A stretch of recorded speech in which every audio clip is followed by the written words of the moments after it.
Preview. मकसूद शेख साहब, शहाब यासीन बोल रहा हूँ, महाराष्ट्र न्यूज टुडे औरंगाबाद। अस्सलाम वालेकुम। जी सर। साहब, आपकी 2-3 तारीखें जो हुई है अभी अच्छा बॉम्बे हाई कोर्ट में उस्मानाबाद रिजनिंग केस में, अच्छा। उसमें सर कल की और उससे पहले की तारीख में क्या आर्गुमेंट हुए और कल क्या रहा कोर्ट का मामला, उससे थोड़ी अपडेट दे सकते हैं प्लीज?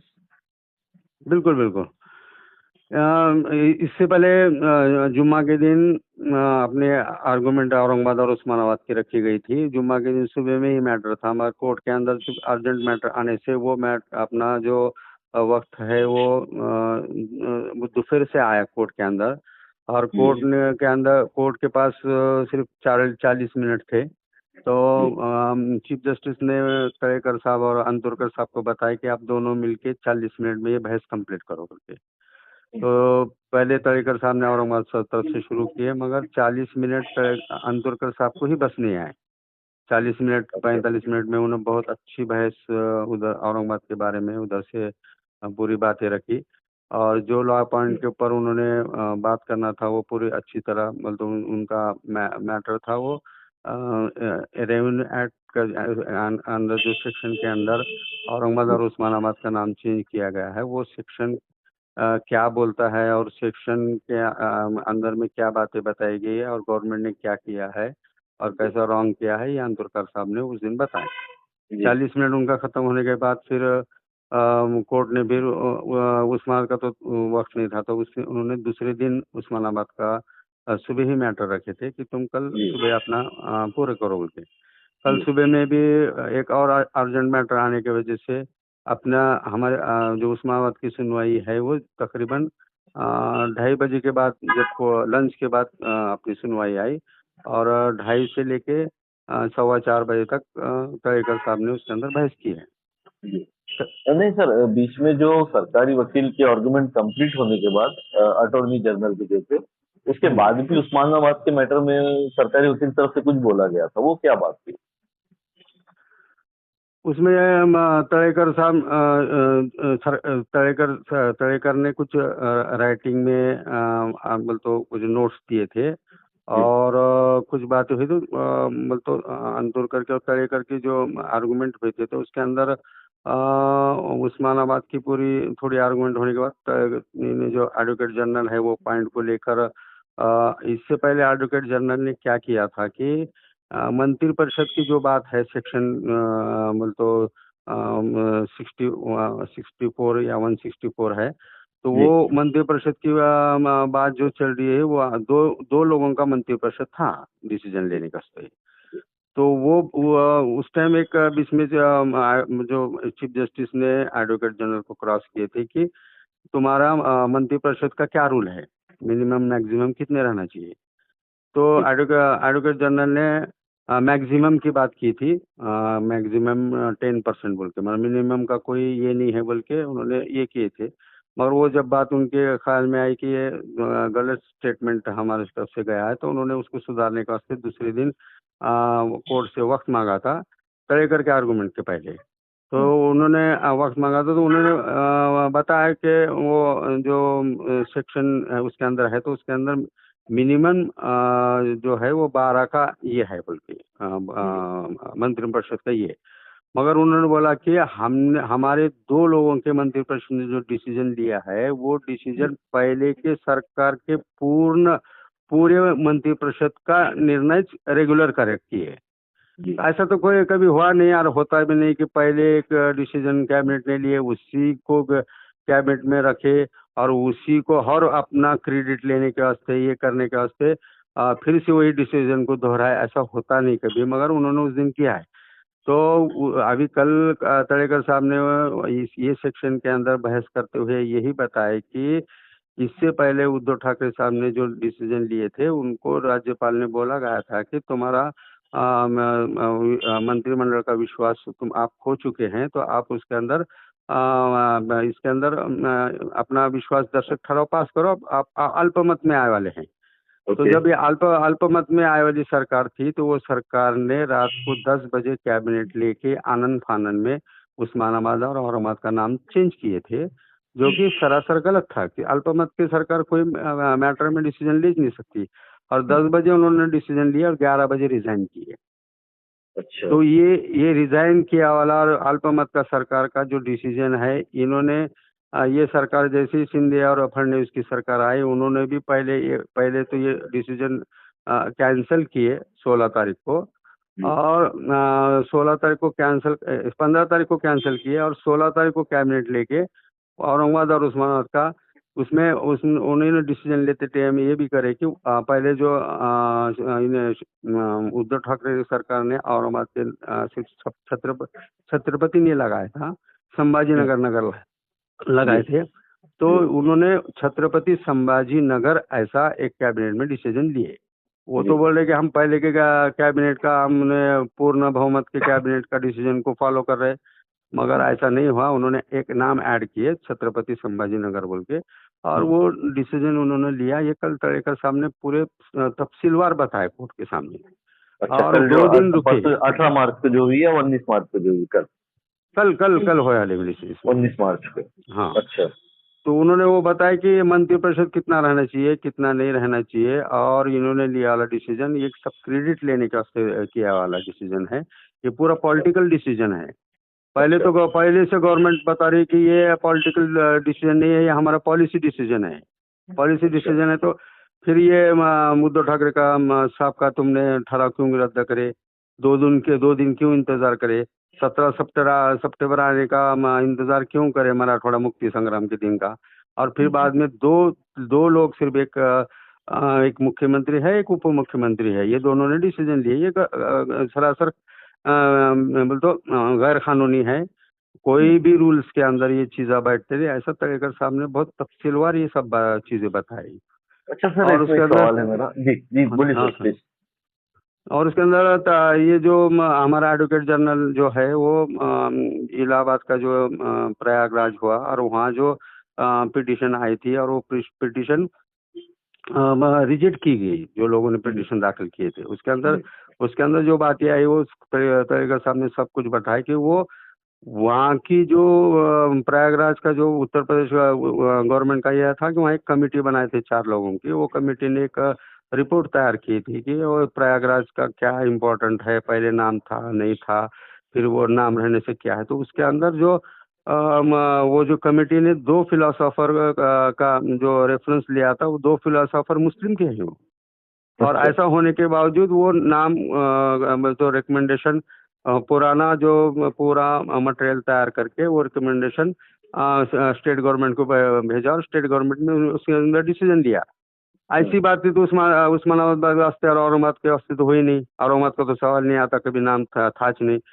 तो उस्मानाबाद का भी उन्होंने बताया कि ये नाम पहले एक कस्बे को धाराशिव नाम था, और धाराशिव जब अगर तुम इसके अंदर कुछ मटेरियल कलेक्शन कर रहे हैं इलाहाबाद हाई कोर्ट वाले, इलाहाबाद के नाम के अंदर तुम्हारा इसका प्रयागराज का, तो प्रयागराज में जो मटेरियल तैयार हुआ तो उस्मानाबाद के नाम के वास्ते भी मटेरियल है, स्कंद पुराण है, ये है वो है।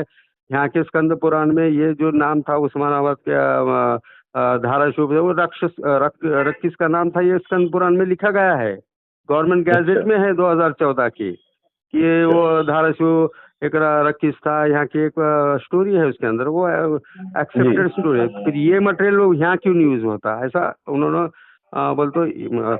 इसका जो निजाम सरकार का जो मटेरियल है वो भी 100 साल पुराना है। कोई उस्मानाबाद का एक कस्बे का नाम था, फिर बाद में उसका जिला नलदुर्ग था, नलदुर्ग का जिला कैंसिल करके एक बहुत बड़ा 11 तालुके का बड़ा जिला बना, जिसमें अहमदपुर, निलंगा, लातूर, उमरगा, ये उधर के ये कस्बे के ये जो उनके पुराने जो सिस्टम थी उधर के तालुके लिए गया, और एक बड़ा जिला बना के उसको नाम दिया गया उस्मानाबाद। ओके। बड़ा जिला करके। और ये मटेरियल है, ये गवर्नमेंट के पास है, सबके पास है, फिर ये मटेरियल का यहाँ तुम उसका ख्याल क्यों नहीं किया गया। ये सब अच्छा बातें उन्होंने कल तड़ेकर साहब ने बहुत अच्छी तरह पूरा कानून के दायरे के अंदर कल बातें रखी है। और प्रयागराज का जो पिटीशन जो इलाहाबाद हाई कोर्ट में थी उसके बारे में वो कैसी गलत थी, वहाँ कितने खामियां है, क्या है, कौन से बातों पर है, ये सब कल तड़ेकर साहब ने डिटेल कल कोर्ट को अच्छा सर, बताया। इतनी सब बातों में कोर्ट अभी तक कोई भी नोटिस क्यों नहीं इश्यू कर रही है, कोई इसके ऊपर स्टे क्यों नहीं आ रहा है, दोनों भी शहर के नाम, खासतौर पर मैं उस्मानाबाद का पूछूंगा आपके। इतना केस जो आप बता रहे हैं, ये सब इलीगल हम्म। तरीके से किया गया, तो देखो इसमें पहले इश्यू क्यों नहीं हो रहे स्टे? ये बात जो आपका सवाल एकदम सही है। देखो 1997 में जब उस्मानाबाद का नाम चेंज किया गया था तो उसके अंदर भी कोर्ट ने पहले स्टे दिया था, स्टे जी जातीज। जी। और बाद में इसको डिटेल में सुनवाई करेंगे करके बोला था। वो सुनवाई तो बोल तो एक दो तीन जो कोर्ट के अंदर अंदर तारीख जो गिरी, एक जी 3 या 4, उसके अंदर वो पहला जो स्टे है उसको परमानेंट किया गया स्टे को। जी और बाद में हेयरिंग करेंगे, ऐसा कोर्ट का ये था। जी। पर अब की बार अपने पास क्या हुआ, जब हम ये जब 17 सितंबर को इन्होंने जब उस्मानाबाद का और औरंगाबाद का नाम चेंज किए, जब हम कोर्ट के अंदर गए तो कोर्ट में हमारे वकीलों ने भी शब्दों ने ये जोर लगाया कि ये बार बार एक सरकार आ रही नाम दे रही, एक सरकार आ रही नाम कैंसिल कर रही, ऐसा जो हमारे जज्बात के साथ जो खिलवाड़ हो रहा है वो नहीं होना चाहिए। हमको ये मैटर के अंदर फाइनल हियरिंग होना। अच्छा। हाँ, ऐसा सभी जितने भी हमारे पिटिशनर के एडवोकेट्स हैं, सीनियर एडवोकेट्स के, उनकी सबकी डिमांड थी कि इसके अंदर फाइनल हियरिंग जल्दी से जल्दी होना और हमारे को हमारे मेरिट्स पे हमारे को फैसला होना। ऐसा अच्छा मतलब तो ऐसी बात कोर्ट के सामने रखी गई। तो जी। उसी दिन कोर्ट ने डिसीजन लिया कि इसकी अर्जेंट हियरिंग लेंगे हम। अच्छा और पिछले 4 महीने से इसके अंदर हियरिंग चल रही है। कोर्ट का भी काफी वक्त जा चुका है इसके अंदर। अच्छा और सर। अभी की जो जी जी जी। हियरिंग है ना, ये फाइनल हियरिंग है। इसके ये एक डिसीजन आएगा कि ये सरकार को नाम चेंज करने के अधिकार है या नहीं है, करे वाला नाम ये लीगली है या नहीं है। ये सब कोर्ट का भी अच्छा सर, डिसीजन, बड़ा बड़ा फैसला आने वाला है इसके अंदर। कल की जो आपके आर्गुमेंट हुए हैं, तो आपके आर्गुमेंट भी फाइनल हो चुके हैं? उस्मानाबाद का भी फैसला रिजर्व कर लिया गया है 19 मार्च को जो हुआ तो? नहीं, अभी कैसे, अब जब फाइनल आर्गूमेंट हो जाती है तो उसके अंदर गवर्नमेंट प्लीडर अगर बोल दिया जाए कि इट्स ओके बोला तो फिर बोल तो जो जजेस हैं वो आपस में राय मशवरा करके बोलते हैं कि ये जो मैटर है रिजर्व फॉर जजमेंट के लिए रखा गया है बोल के। उसके बाद किसकी भी दलील उसके आगे नहीं चलती, तो खत्म हो जाता औरंगाबाद है। का तो रिजर्व हो गया है, तो उस्मानाबाद का भी नहीं, अभी हुआ औरंगाबाद है का भी या बाकी है तारीख? औरंगाबाद उस्मानाबाद मैटर सेम चल रहा है। आर्गूमेंट अलग अलग चल रहे हैं मगर मैटर सेम है। जी जी। इसलिए ये अभी रिजर्व फॉर जजमेंट शहर के वास्ते अभी नहीं हुआ है। मगर कल अच्छा 21 तारीख को जब ये आएगा गवर्नमेंट का जो 10 मिनट के बाद वक्त में उन्होंने मांगे वाला है, वो जी। 10 मिनट पूरे होने के बाद, 15 मिनट उनके आर्गूमेंट होने के बाद फिर जजेस डिसीजन लेंगे कि ये मैटर अब क्लोज, आर्गूमेंट क्लोज हो चुकी है और हम ये मैटर रिजर्व फॉर जजमेंट के लिए रख रहे हैं। ये कल डिसीजन आएगा, आज नहीं आया, अभी तक तो नहीं आया। 21 तारीख को आपका फिर से बॉम्बे हाईकोर्ट में तारीख रहेगी? हाँ, आप बोल तो ये दोनों मैटर के अंदर कल बम्बई हाई कोर्ट में 21 तारीख को गवर्नमेंट की तरफ से जो वक्त लिया गया है उसके अंदर मैटर अभी जिंदा है, चालू है, क्लोज नहीं हुआ। अच्छा सर। सर, इसका फैसला जो भी है, जाहिर सी बात है, कोर्ट सबूत देखती है, उसके ऊपर फैसला देती है। जो फैसला आएगा सबको एक्सेप्ट करना पड़ेगा। अगर बिल्कुल फैसला आपके अगेंस्ट में आता है, बिल्कुल। उस्मानाबाद का नाम बदल भी दिया गया, तो कोर्ट भी, high court, Bombay high court ये बोल देती है, तो आप लोग क्या सुप्रीम कोर्ट भी जाएंगे? बेशक बेशक, सुप्रीम कोर्ट जाने के लिए हम एक मिनट भी अपना गवाया, मतलब तो गवाया नहीं करेंगे। इमीडिएट हम सुप्रीम कोर्ट का दरवाजा खटखटाएंगे।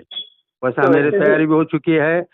सब जितने भी पॉइंट्स हम यहाँ पे बोल रहे हैं उसकी फाइल है, वो तो तैयार है। एक उधर बोल तो जब सुप्रीम को हाई कोर्ट में हम लड़ते हैं, पिछली बार को भी ऐसा हो गया था कि हम हमारा मैटर औरंगाबाद बेंच में था, तो हमने ऊपर जाके कपिल सिब्बल साहब से बात करके पूरी फाइल तैयार करके, अगर हमको इधर कोई इंसाफ नहीं मिला तो हम सुप्रीम कोर्ट में आएंगे बोल के ऐसा बात करके रखे थे। इस बार भी ऐसे ही हमारे वहाँ के सुप्रीम कोर्ट के जितने भी सीनियर्स प्रैक्टिस कर रहे हैं, अच्छे अच्छे वकील है, जी। उनसे बात करके सुप्रीम कोर्ट में तो जाना ही पड़ेगा ना, इसका पीछा अच्छा छोड़ेंगे सर, नहीं। व्यक्तिगत तौर पे आपके लिए उस्मानाबाद नाम कितना मायने रखता है मसूद शेख के लिए, और वहाँ की जो आम जनता है और कोई जातिवाद की बात नहीं कर रहा हूँ मैं, हिंदू मुस्लिम नहीं कर रहा हूँ, सभी के लिए उस्मानाबाद कितने मायने रखता है, देखो और खासतौर पे हम आपके लिए।